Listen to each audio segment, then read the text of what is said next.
ആകാശവാണി കോഴിക്കോട് നിലയത്തിന്റെ പ്രഭാത പരിപാടികളിലേക്ക് എല്ലാ ശ്രോതാക്കൾക്കും സ്വാഗതം. വചനാമൃതം തയ്യാറാക്കി അവതരിപ്പിക്കുന്നത് MK പോക്കർ സുല്ലമി. വിദ്യാഭ്യാസ മേഖല ഇന്ന് നിർണായകമായ ഒരു വഴിത്തിരിവിലാണ്. ഇന്നത്തെ വിദ്യാർത്ഥികൾ മനഃശാസ്ത്രപരമായും സാമൂഹികമായും ഡിജിറ്റലായും മുൻ തലമുറകളെ അപേക്ഷിച്ച് വളരെ വ്യത്യസ്തമായ സാഹചര്യങ്ങളിലൂടെയാണ് വളരുന്നത്. അധ്യാപകരും വിദ്യാർത്ഥികളും തമ്മിലുള്ള ബന്ധം വളരെ പ്രധാനമാണ്. ആർട്ടിഫിഷ്യൽ ഇന്റലിജൻസിന്റെയും ഡിജിറ്റൽ പഠനത്തിന്റെയും കാലത്ത് അധ്യാപകരില്ലാതെ തന്നെ അറിവിന്റെ വിശാലമായ ഒരു ലോകമാണ് വിദ്യാർത്ഥികൾക്ക് മുമ്പിൽ തുറക്കപ്പെടുന്നത്. അതിനാൽ അധ്യാപകരുടെ റോൾ അറിവ് പകരുന്നതിൽ മാത്രം പരിമിതമല്ല. കുട്ടികൾക്ക് വഴികാട്ടിയാവുക, വൈകാരിക പിന്തുണയും മാർഗനിർദ്ദേശങ്ങളും നൽകുക, അവർക്കെല്ലാ അർത്ഥത്തിലും പ്രചോദനമായി വർത്തിക്കുക, വിദ്യാർത്ഥികളിൽ നല്ല മൂല്യങ്ങളും ജീവിത നൈപുണികളും വളർത്തിയെടുക്കാനുള്ള സാഹചര്യം സൃഷ്ടിക്കുക, ആരോഗ്യ കായിക വിദ്യാഭ്യാസം പ്രോത്സാഹിപ്പിക്കുക, നല്ല ബന്ധങ്ങൾ വളർത്തിയെടുക്കുക എന്നിവയെല്ലാം അവരുടെ ദൗത്യമായി മാറിക്കൊണ്ടിരിക്കുന്നു. ഇതര സൃഷ്ടിജാലങ്ങളിൽ നിന്ന് മനുഷ്യനെ വ്യതിരിക്തനാക്കുന്ന പ്രധാന ഘടകമാണ് വിശേഷബുദ്ധി. പഠനത്തിലൂടെയും മനനത്തിലൂടെയും ഗവേഷണത്തിലൂടെയും പുരോഗതി കൈവരിക്കുക എന്നത് മനുഷ്യന്റെ മാത്രം പ്രത്യേകതയാണ്. ചരിത്രം രേഖപ്പെടുത്തുക എന്നതും മനുഷ്യരിൽ മാത്രം കാണുന്ന പ്രതിഭാസമാണ്. ഇത്തരം സവിശേഷതകളെ വളർത്തിയെടുക്കാനുള്ള പ്രക്രിയയാണ് വിദ്യാഭ്യാസം. മാനവികതയും മൃഗീയതയും മനുഷ്യനിൽ അന്തർലീനമാണ്. മാനവികതയെ പരിപോഷിപ്പിച്ച് മൃഗീയതയെ നിഷ്കാസനം ചെയ്യുമ്പോഴാണ് ഒരാളുടെ വ്യക്തിത്വം വികാസം പ്രാപിക്കുന്നത്. വെറും തൊഴിൽ ഉപാധിയായും വിവരശേഖരണ പ്രക്രിയയായും മാത്രം പഠനത്തെ കാണുന്നത് അതിന്റെ മഹത്വത്തിന് തന്നെ മങ്ങലേൽപ്പിക്കുന്നു. വിദ്യാഭ്യാസം സർഗാത്മകതയിലേക്കുള്ള യാത്രയും സത്യാന്വേഷണത്തിലേക്കുള്ള പാതയുമാണ്. ജാതീയവും മതപരവുമായ അസഹിഷ്ണുത വർദ്ധിച്ചുകൊണ്ടിരിക്കുകയും വിശ്വമാനവൻ എന്ന കാഴ്ചപ്പാട് വിസ്മരിക്കപ്പെടുകയും ചെയ്യുന്നു.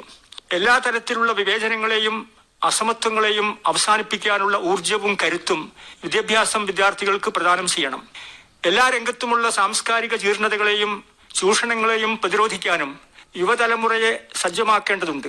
ശിഥിലമാകുന്ന കുടുംബ ബന്ധങ്ങൾ, വർദ്ധിച്ചു വരുന്ന ലഹരി ഉപയോഗം, പാർശ്വവൽക്കരിക്കപ്പെട്ടവരോടുള്ള പരിഗണനയില്ലായ്മ, പരിസ്ഥിതി സംരക്ഷണത്തിന്റെ അഭാവം തുടങ്ങി കേരളം അഭിമുഖീകരിക്കുന്ന സാമൂഹിക പ്രശ്നങ്ങളെ അഭിസംബോധനം ചെയ്യാത്ത ഒരു പാഠ്യപദ്ധതിക്കും നമ്മുടെ സംസ്ഥാനത്തെ മുന്നോട്ട് നയിക്കാനാവില്ല. ഇതോടൊപ്പം ദേശീയവും അന്തർദേശീയവുമായ വിഷയങ്ങളും കൈകാര്യം ചെയ്യപ്പെടേണ്ടതുണ്ട്. വിദ്യാർത്ഥികളെ അവരുടെ ലക്ഷ്യത്തിലേക്ക് നയിക്കുന്നതിൽ അനൽപമായ പങ്കാണ് അധ്യാപക സമൂഹത്തിനുള്ളത്. ഓരോ വിദ്യാർത്ഥിയുടെയും കഴിവുകൾ തിരിച്ചറിയാനും അവനിൽ അന്തർലീനമായ പ്രതിഭയുടെ സ്ഫുരണങ്ങൾ കണ്ടെത്താനും അധ്യാപകന് സാധിക്കണം. ജീവിതത്തിന്റെ എല്ലാ മേഖലകളിലേക്കും ആവശ്യമായ പ്രതിഭാശാലികളെ കണ്ടെത്തുക എന്ന ലക്ഷ്യം സാക്ഷാത്കരിക്കുന്നതിന് രക്ഷിതാക്കളും അധ്യാപകരും വിദ്യാർത്ഥികളും ഒറ്റക്കെട്ടായി രംഗത്തിറങ്ങണം. മനുഷ്യന്റെ സർഗാത്മകതയുടെ വികാസത്തിന് തടസ്സമായി നിൽക്കുന്ന മുഴുവൻ ബന്ധനങ്ങളിൽ നിന്നുള്ള മോചനമാണ് വിദ്യാഭ്യാസത്തിലൂടെ സാധ്യമാവേണ്ടത്. സമൂഹത്തിന് മൊത്തത്തിൽ സംഭവിച്ചുകൊണ്ടിരിക്കുന്ന അപമാനവീകരണം, വർദ്ധിച്ചു വരുന്ന ആത്മഹത്യാ പ്രവണതയും ആക്രമണോത്സുകതയും, ശിഥിലമാകുന്ന കുടുംബ ബന്ധങ്ങൾ തുടങ്ങി സമൂഹം നേരിടുന്ന പ്രശ്നങ്ങളെല്ലാം വിദ്യാഭ്യാസ രംഗത്തും നേരിടുന്ന വെല്ലുവിളികൾ കൂടിയാണെന്ന് നാം തിരിച്ചറിയണം. വിദ്യാഭ്യാസം ജീവിത പരിശീലനമാണ്. ബുദ്ധിയുടെ വളർച്ചയും മനസ്സിന്റെ വികാസവും വ്യക്തിത്വത്തിന്റെ സമഗ്രമായ വളർച്ചയും അത് ലക്ഷ്യം വയ്ക്കുന്നു. നല്ല വിദ്യാഭ്യാസം അക്കാദമിക യോഗ്യതകൾക്കപ്പുറം കുട്ടികളുടെ മാനസികവും സാൻമാർഗികവുമായ സ്വഭാവ രൂപവൽക്കരണം കൂടി ലക്ഷ്യം വയ്ക്കുന്നുണ്ട്. അഥവാ പുതുതലമുറയെ കുടുംബത്തിനും സമൂഹത്തിനും രാഷ്ട്രത്തിനും മുതൽക്കൂട്ടാവുന്ന ഉത്തമ പൗരന്മാരും രാഷ്ട്ര പുനർനിർമ്മാണ പ്രക്രിയയിൽ പങ്കാളികളാക്കുന്നവരുമായി വളർത്തിയെടുക്കേണ്ടതുണ്ട്. നമ്മുടെ രാജ്യത്തിന്റെ ബഹുസ്വരത അവരെ ബോധ്യപ്പെടുത്താൻ നമുക്ക് കഴിയണം.